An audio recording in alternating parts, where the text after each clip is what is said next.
avait dit que pour que leurs péchés soient pardonnés, il fallait le sang d'un agneau. Caïn s'est dit, c'est un peu compliqué. Cela n'a pas de sens pour moi. Je vais le faire à ma façon. Et il a modifié le culte pour l'adapter à ses propres traditions. Dieu n'a pas accepté son offrande. Le feu est descendu et a accepté l'offrande d'Abel. Rien n'est descendu sur l'offrande de légumes et de fruits, sauf des mouches à fruits pour Caïn. Abel dit, « Mon frère, tu dois suivre le Seigneur, suivre sa parole. » Il se mit en colère et les désobéissants qui adoraient la mauvaise voie persécutèrent et tuèrent celui qui adorait la bonne voie. C'est le début de la Bible. Allez jusqu'à la fin de la Bible, c'est la même histoire. Qui a crucifié Jésus? Son propre peuple. Qui avait la Bible, qui prétendait servir Dieu. Cela se reproduira dans les derniers jours. Ceux qui vous tueront, dit Jésus, penseront qu'ils servent Dieu. Voyons ce que dit la Bible. Amen. Première question. Commençons tout de suite notre étude de ce soir. La première question est la suivante. Qui est protégé par les 7 derniers fléaux? La Bible nous dit dans l'Apocalypse, chapitre 7, verset 3, « Ne faites pas de mal à la terre, ni à la mer, ni aux arbres, jusqu'à ce que nous ayons quoi? Jusqu'à ce que nous ayons scellé les serviteurs de notre Dieu sur leur front. À tout le monde pense que je ne veux pas de la marque de la bête, mais qu'il faut avoir le sceau de Dieu. Toutes les marques de la Bible ne sont pas mauvaises. Certaines marques sur le front sont bonnes. Vous vous souvenez que pour que les enfants d'Israël soient protégés des fléaux qui frappaient l'Égypte ancienne, ils sacrifiaient un agneau et plaçaient le sang de l'agneau sur la porte de leur maison. Votre corps est un temple du Saint-Esprit. C'est pourquoi le fait d'avoir la marque ou le sceau de Dieu sur votre front est quelque chose de positif. Regardez avec moi dans le livre d'Ézéchiel. Si vous avez vos Bibles, ce n'est pas votre leçon, alors vous devez regarder. Au chapitre 9 d'Ézéchiel, il y a quelque chose qui nous éclaire. Je vous ai dit que la clé pour comprendre l'Apocalypse est de connaître l'Ancien Testament. Écoutez ce qui est dit ici. Il s'agit d'une vision que le prophète a. Et je commencerai par le verset 3,5. Il appela l'homme vêtu de lin qui tenait à son côté la corne d'encre de l'écrivain. Le Seigneur lui dit, « Passe au milieu de la ville, au milieu de Jérusalem, et fais une marque sur le front des hommes qui soupirent et qui pleurent à cause des abominations.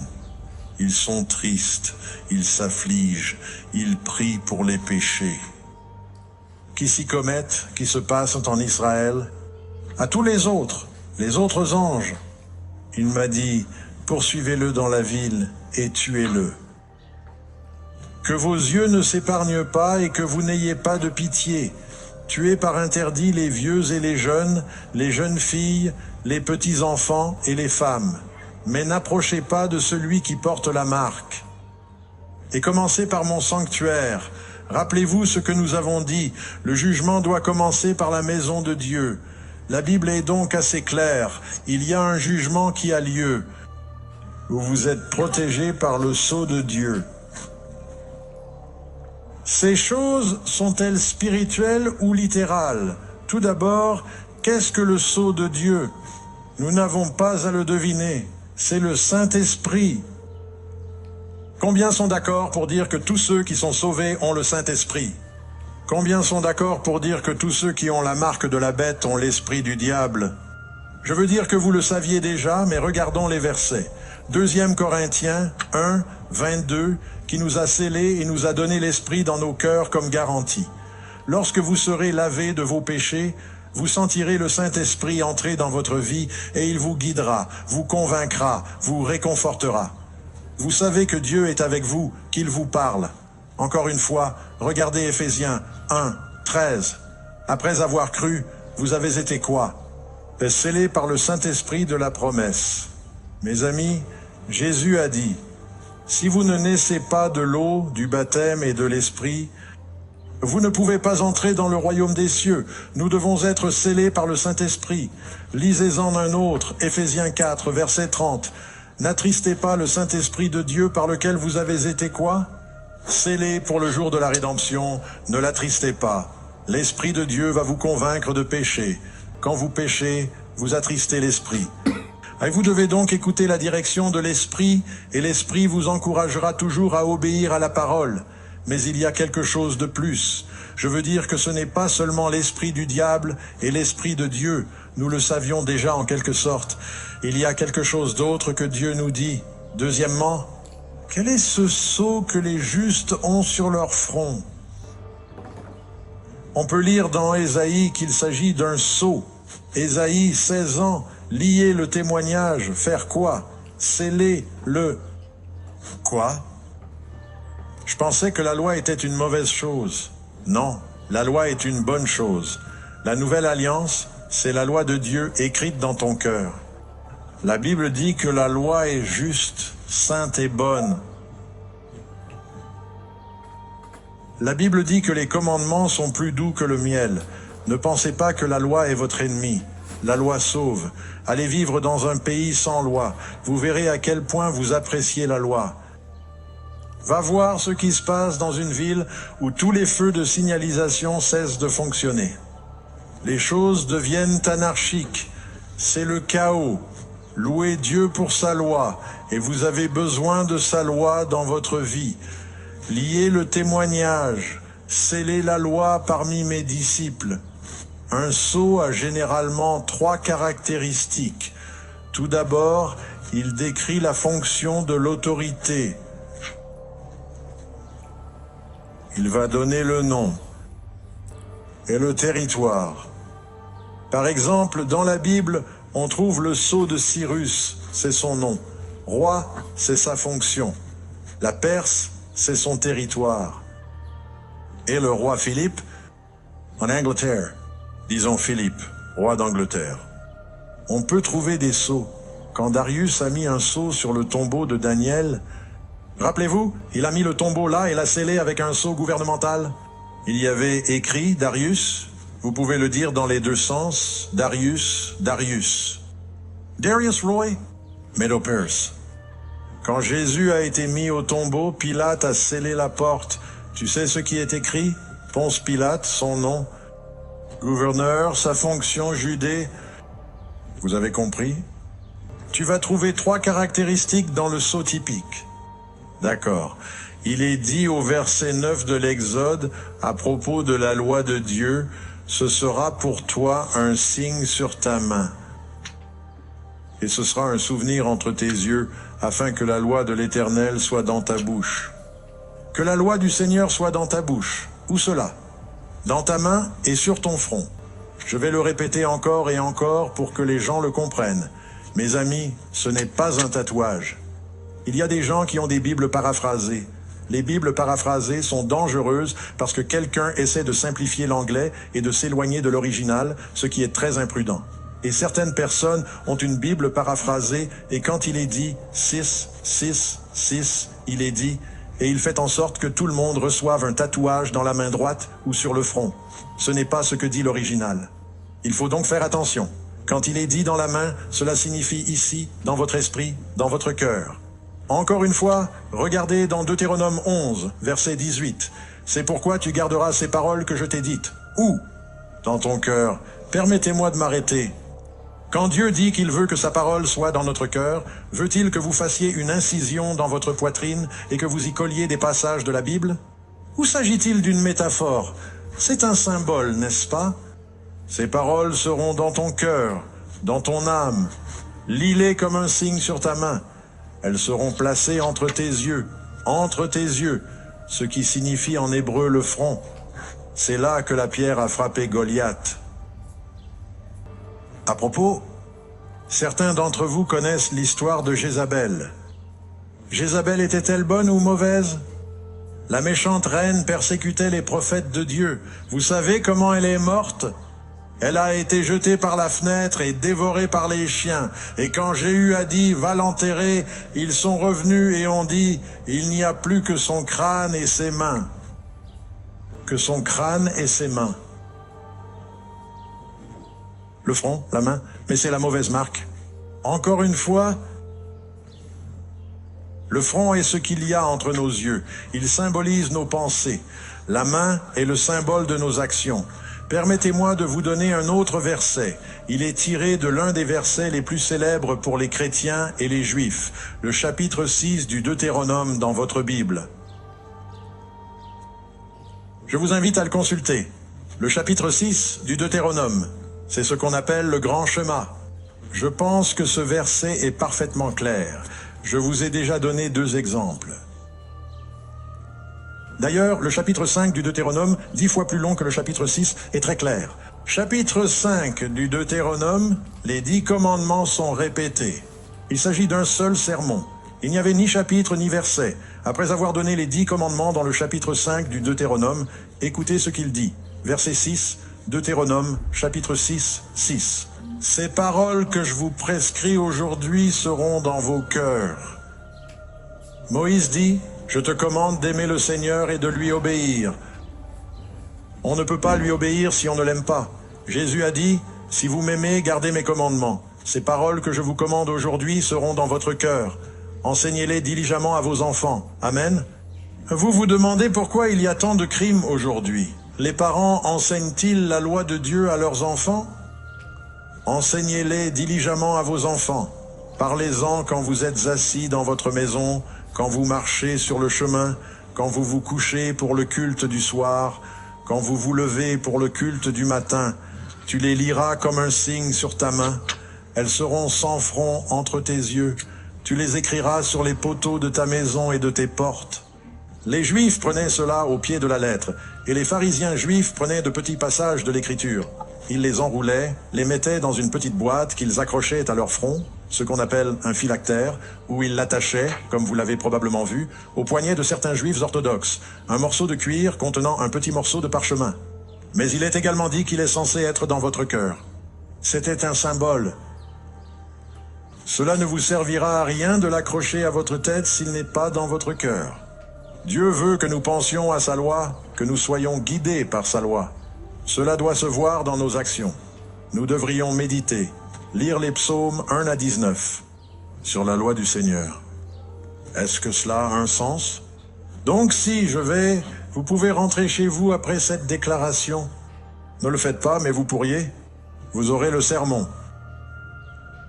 Si vous n'avez pas la loi de Dieu dans votre tête, dans votre main et dans votre cœur, il faut commencer par le cœur et ensuite ce sera dans la tête et dans la main, n'est-ce pas? Vous aurez la marque de la bête. Ce n'est pas si compliqué. Mais il y a quelque chose de plus spécifique que vous voulez savoir. Troisièmement, lequel des 10 commandements contient les éléments d'un sceau? L'un des 10 commandements a un titre, un nom. Il a un territoire et une fonction. Toutes ces choses s'y trouvent. Regardez le 4e commandement. Car en 6 jours, et vous l'avez ici, en 6 jours qui? Le Seigneur, c'est son nom. Il a créé, il a fait, il est créateur. C'est sa fonction. Les cieux et la terre, la mer, c'est son territoire, c'est tout. Et tout cela est en lui. Je vous l'ai dit, amis qui l'avaient fait, pensez-y encore. Ce sont les paroles les plus saintes du monde. Prononcées par la voix de Dieu, écrites par son doigt, il les veut dans notre cœur. Quand vous pensez à la Terre Sainte, vous pensez à Israël. Quand on pense à la ville sainte, quelle ville? Jérusalem. Vous pensez à la montagne sainte, quelle montagne? Le mont Sion, le mont Moria. Et qu'est-ce qui a été construit sur cette montagne? Le temple sacré. Et qu'y avait-il dans le temple sacré? Il y avait le lieu saint. Et dans le lieu saint, vous traversiez le voile, vous entriez dans quoi? Le Saint des Saints. Appelé le Très Saint, le sanctuaire intérieur. Et dans le Saint des Saints, il y avait une chose. Qu'est-ce que c'était? L'Arche Sainte de l'Alliance. Et dans l'Arche Sainte de l'Alliance, qu'y avait-il? La Sainte Loi de Dieu. Et dans la Sainte Loi de Dieu, on trouve le mot Saint une seule fois. Devinez où il se trouve? C'est dans le plus long des 10 commandements. À se souvenir du jour du sabbat pour le sanctifier, car c'est un signe. Et il veut qu'il soit dans nos cœurs, amen. Ce commandement fait la différence pour Dieu. Tous les commandements sont importants, n'est-ce pas? Mais ne le manquez pas, il est au milieu de la loi, et c'est le seul commandement qui commence par le mot « se souvenir ». Et pourtant, il y a des pasteurs qui disent à leurs gens que c'est le seul commandement que nous sommes censés oublier. Il y a vraiment quelque chose qui ne va pas si vous êtes un chrétien biblique.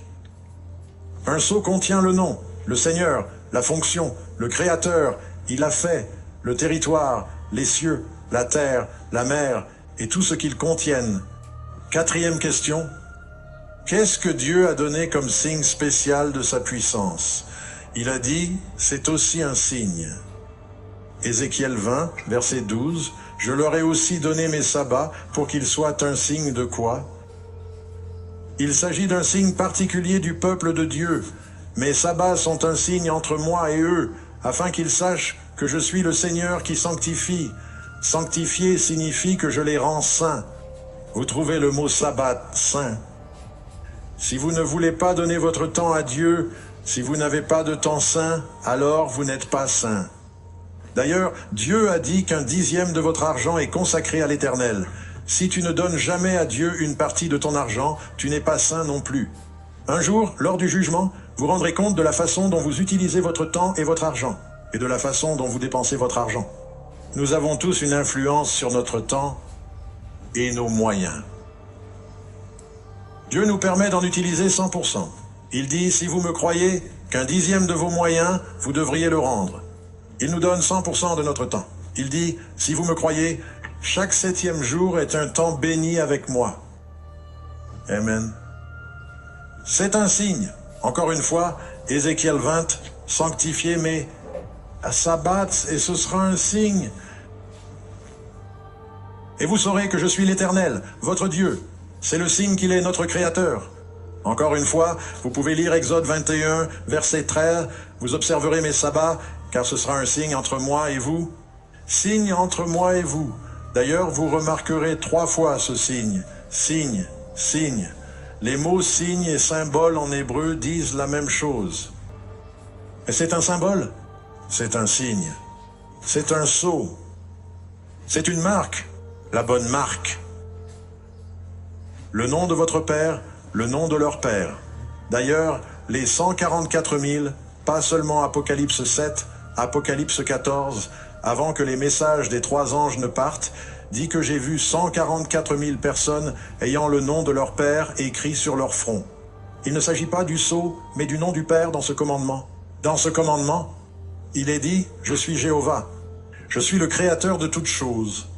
Les sabbats sont un signe entre moi et vous, de génération en génération, afin que vous sachiez que je suis le Seigneur qui vous sanctifie. C'est un signe.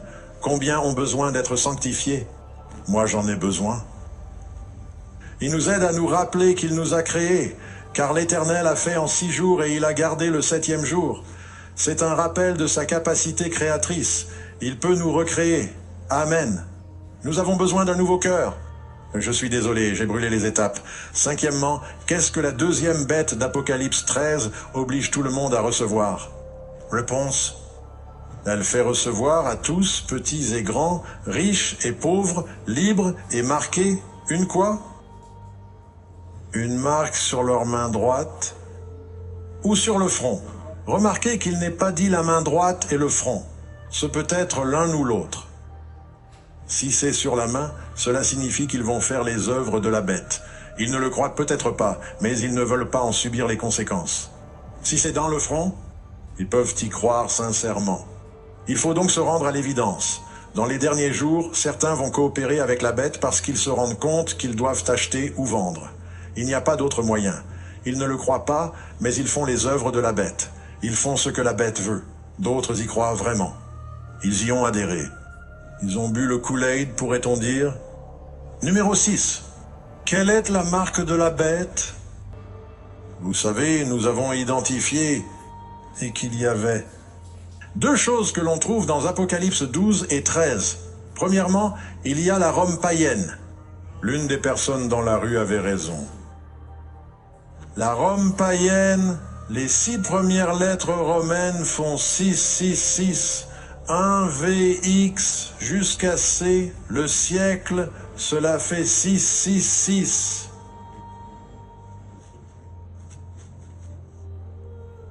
Mais lorsque vous arrivez à la Rome papale, le titre du pape est du pape Vicarius Filii Dei fait 666.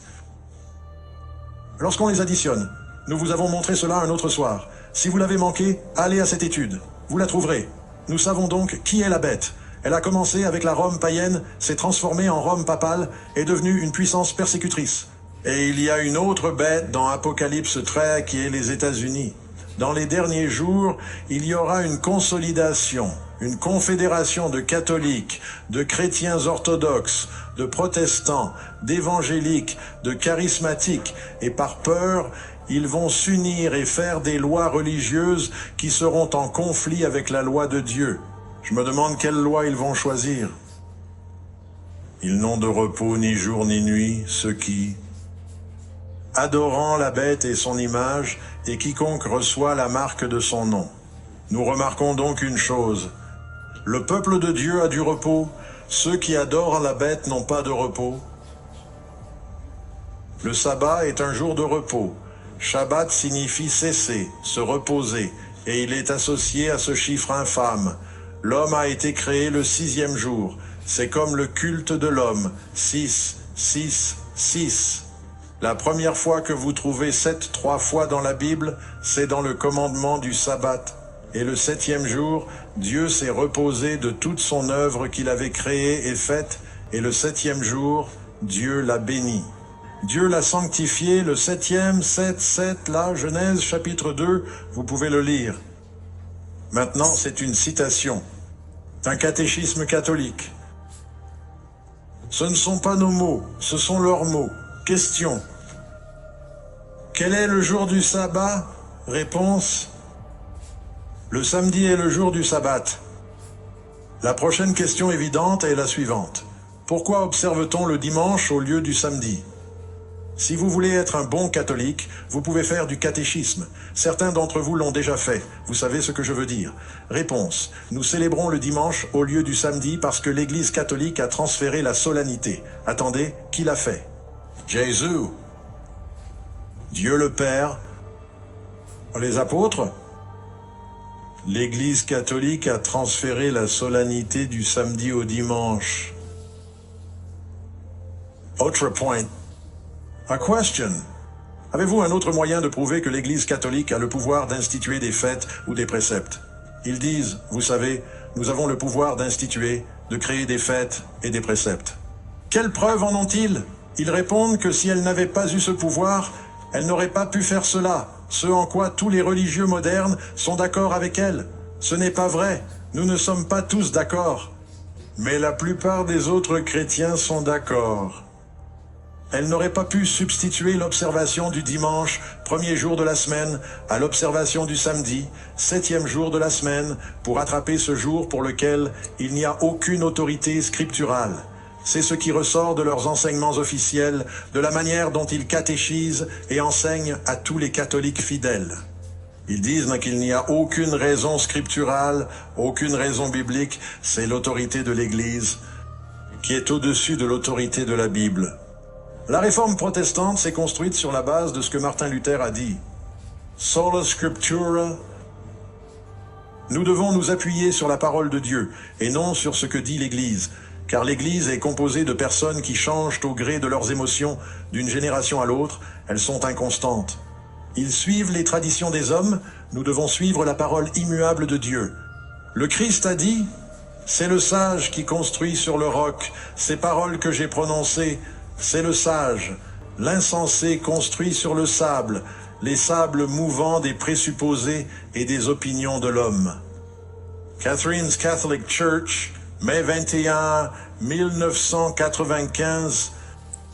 La chose la plus audacieuse, le changement le plus révolutionnaire que l'Église ait jamais fait, s'est produit au 1er siècle, en fait plutôt au 3e siècle.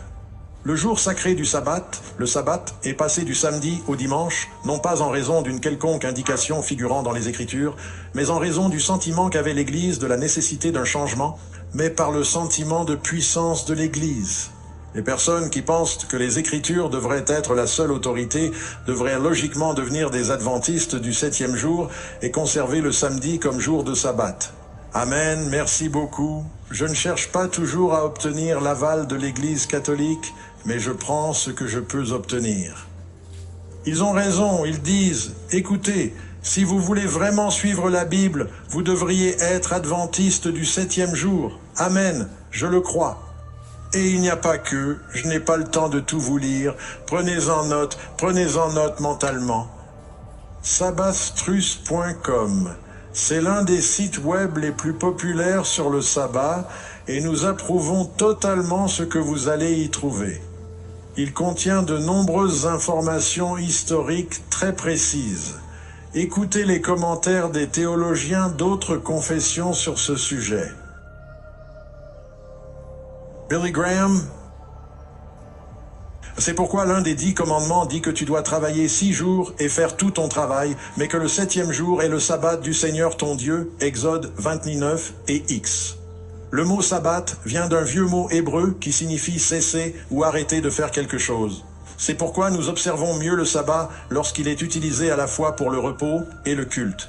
Nos corps ont besoin de repos et c'est pourquoi l'Ancien Testament a décrété que 6 jours de travail, le 7e jour, tu te reposeras. Mais nos âmes ont également besoin d'être renouvelées et c'est pourquoi le sabbat doit être un moment de culte et d'instruction dans l'œuvre de Dieu. Jésus assistait régulièrement au culte le jour du sabbat. Il ne le faisait qu'un seul jour de la semaine. Billy Graham n'a pas dit de ne pas respecter le jour du sabbat. Il croyait aux 10 commandements.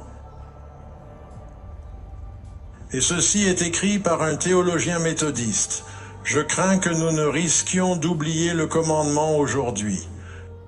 Mais lorsque nous le faisons, nous en payons le prix physiquement et spirituellement. En effet, Dieu nous aime. Il veut nous bénir en nous donnant du repos et en restaurant nos âmes.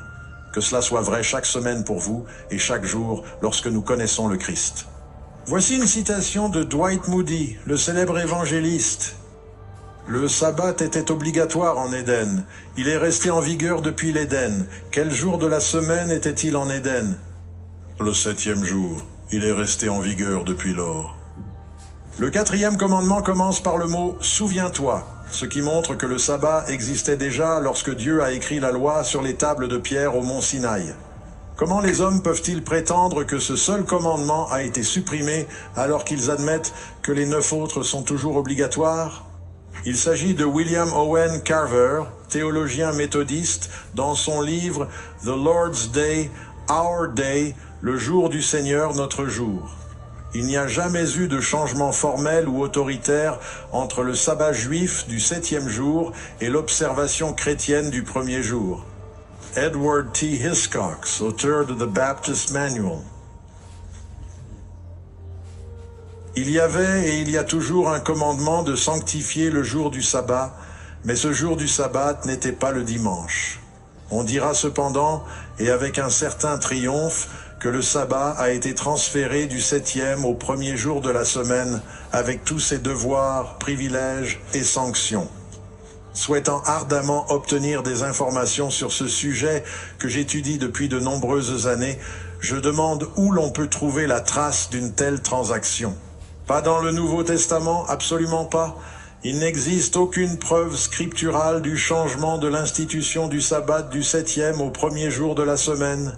John Wesley a cette écriture des ordonnances, notre Seigneur, et il est bien sûr le fondateur de l'Église méthodiste. Cette écriture des ordonnances, notre Seigneur l'a effacée, écartée et clouée sur la croix, Colossiens 2, 14. Mais il n'a pas supprimé la loi morale contenue dans les 10 commandements et mise en application par les prophètes, car la loi morale repose sur un fondement entièrement différent de la loi cérémonielle ou rituelle. Chaque partie de cette loi doit rester en vigueur pour toute l'humanité à toutes les époques. E. Owen Havens, méthodiste, a écrit Pillars of the Truth, page 88. Le sabbat a été créé pour l'homme, pas pour les Hébreux, mais pour tous les hommes. Voici Clovis J. Campbell, 10 Rules for Living, et ce ne sont pas des membres de mon Église, mais des théologiens respectés. La raison pour laquelle nous observons le 1er jour plutôt que le 7e, ne repose sur aucun commandement positif. On cherchera en vain dans les Écritures ce qui justifie le passage du 7e au premier jour. Les premiers chrétiens ont commencé à célébrer le culte le premier jour de la semaine parce que Jésus est ressuscité des morts ce jour-là. Peu à peu, ce jour de culte est devenu un jour de repos, une fête légale qui a eu lieu en l'an 31, et ce par un ordre de Constantin, un empereur romain, et non par Jésus, les Écritures ou les apôtres. Je vous pose donc la question que Pierre a posée au Sanhédrin. Devons-nous obéir à Dieu ou à l'homme? Nous devons obéir à Dieu et non aux hommes. Pouvez-vous dire Amen? Septièmement, la marque de la bête ou le sceau de Dieu sont-ils des marques visibles? Je veux que ce soit très clair. Le Seigneur des cœurs dit, « Je mettrai ma loi dans leur cœur et dans leur esprit, je l'écrirai. » Ce n'est pas un tatouage, ce n'est pas une puce informatique. Les gens ont pensé que c'était la super carte et les cartes de crédit et toutes sortes de théories ont circulé pendant des années.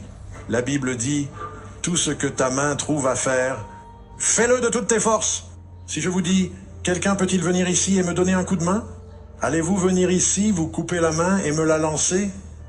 Ou savez-vous qu'il s'agit d'une figure de style? Nous appelons cela le travail manuel, mano en espagnol. C'est une main. Cela signifie aider. Cela signifie action. C'est ce que signifie la main.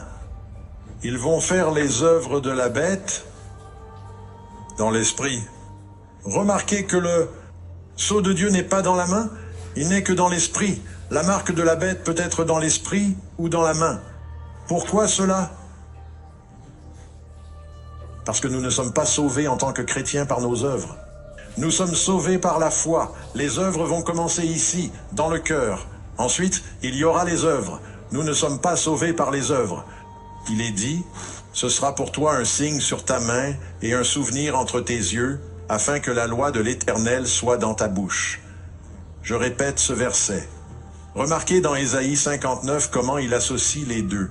Leurs œuvres sont des œuvres d'iniquité et l'acte de violence est dans leurs mains. Comparaison entre les mains et les œuvres. Laissons la Bible interpréter la Bible. Leurs pensées sont des pensées d'iniquité. La ruine et la destruction sont dans leurs sentiers, dans leurs mains et dans leurs têtes. Il s'agit de dans tes actions et dans tes pensées. Entre tes yeux et sur ta main sont des symboles constants dans toute la Bible qui s'appliquent à vos actions et à vos croyances. Ne pensez pas que la marque de la bête du sceau de Dieu sera un tatouage ou une puce électronique ou quelque chose de ce genre. Amen. Comment Jésus détermine-t-il si nous sommes ses serviteurs? Réponse. Jésus a dit quoi? Si vous m'aimez. Regardez, mes commandements. Je me souviens avoir vu, il y a quelques années, un autocollant qui disait « Si vous aimez Jésus, klaxonnez ». Quelqu'un a déjà vu un tel autocollant? « Si vous aimez Jésus, klaxonnez ». J'aimerais que ce soit tout ce qu'il y a à faire, n'est-ce pas? Il suffit de klaxonner. J'aime Jésus. Et puis j'ai vu un autocollant que quelqu'un a sorti. Il disait « Si vous aimez Jésus, payez la dîme ». Tout le monde peut klaxonner. J'ai trouvé ça intelligent. Numéro 9. Est-ce que quelqu'un a la marque de la bête maintenant? Ou ai-je sauté une des réponses?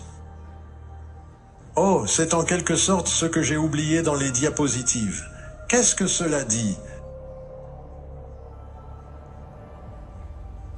Dans l'Épître aux Romains, il est dit « Ne savez-vous pas qu'en vous présentant comme les serviteurs de quelqu'un pour lui obéir, vous êtes les esclaves de celui à qui vous obéissez ?» C'est ce qu'ils vont mettre dans la version éditée. Pour une raison ou une autre, cela a disparu de mes diapositives.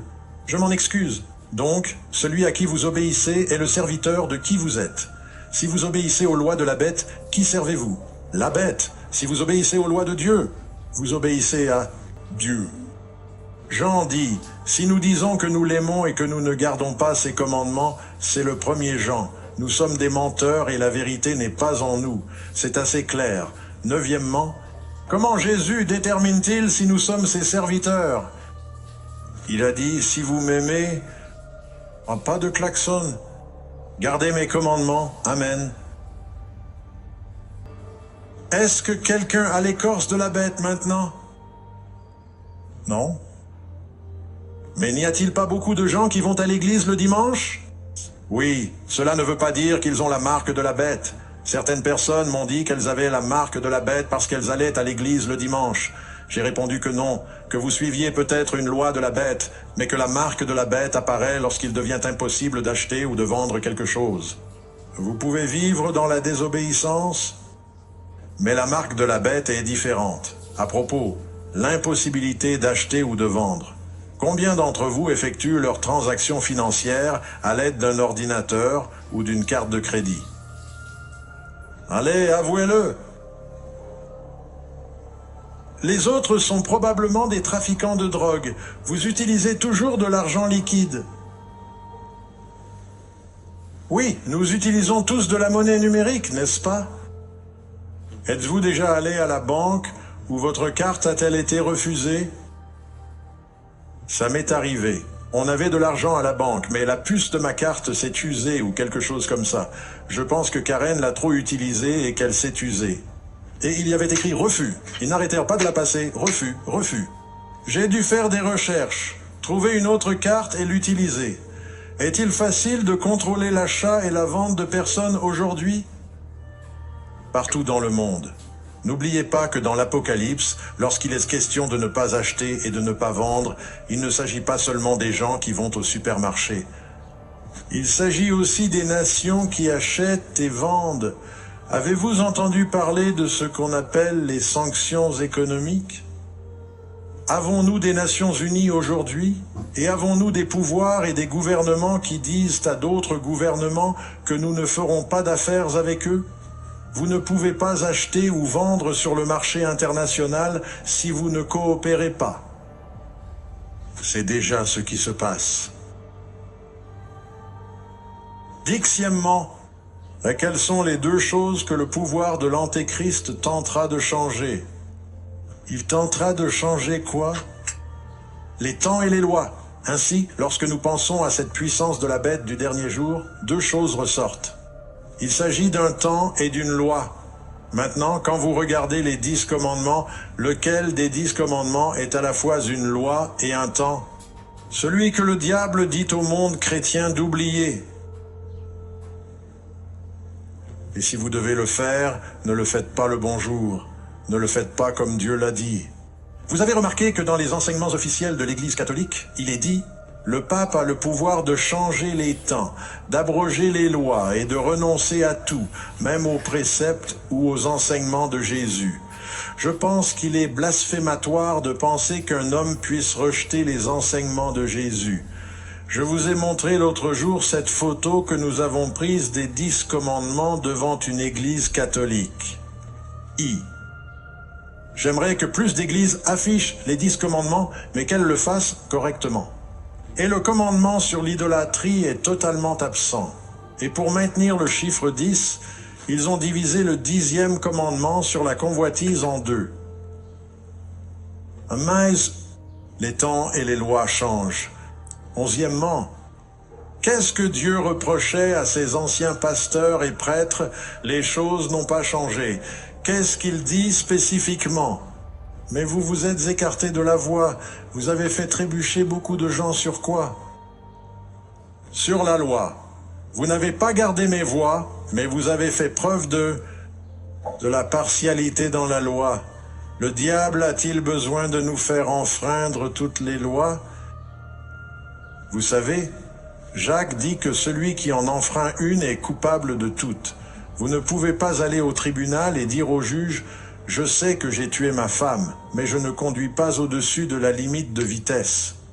Et je veux que vous sachiez que je paie toutes mes factures et que j'ai juste enfreint ce petit commandement. » Est-ce qu'il va dire « Oh, eh bien, ça ne veut pas dire que vous êtes d'accord maintenant? Non, et vous êtes coupable. » Et avec la loi de Dieu, et on n'a pas droit à 10% de réduction. Même dans l'Ancien Testament, il est dit qu'il faisait preuve de partialité dans la loi. Je garde les parties qui me conviennent, mais pas celles qui sont gênantes. Encore une fois, Osée 4, verset 6, « Mon peuple est détruit par manque de connaissance. » Cela ne semble pas juste de détruire quelqu'un parce qu'il ne sait pas. Continuez à lire. Parce que vous avez rejeté la connaissance. Ce n'est pas qu'ils ne savent pas. Ils l'ont rejeté. Ils décident qu'ils ne veulent pas savoir. J'ai vu des gens venir à un séminaire comme celui-ci et dire « Pasteur Doug, je regrette de ne pas être venu. » J'ai répondu « Pourquoi ?» Ils ont dit « Maintenant j'en sais trop. » Et je ne veux pas suivre Dieu. J'ai dit « Eh bien, je prie pour que vous soyez malheureux jusqu'à ce que vous vous rendiez. Je ne veux pas que vous soyez heureux sur le chemin de la destruction. » Et tu as rejeté la connaissance. Aussi, je te rejetterai de la prêtrise parce que tu as oublié la loi de ton Dieu. J'oublierai vos enfants. Combien d'entre vous veulent que Dieu bénisse leurs enfants? Laissez-moi vous donner une promesse dans la Bible, dans le livre du Deutéronome, chapitre 5, verset 29.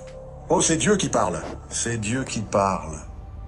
Oh, que mon peuple garde toujours tous mes commandements, afin qu'il soit heureux pour lui et pour ses enfants après lui.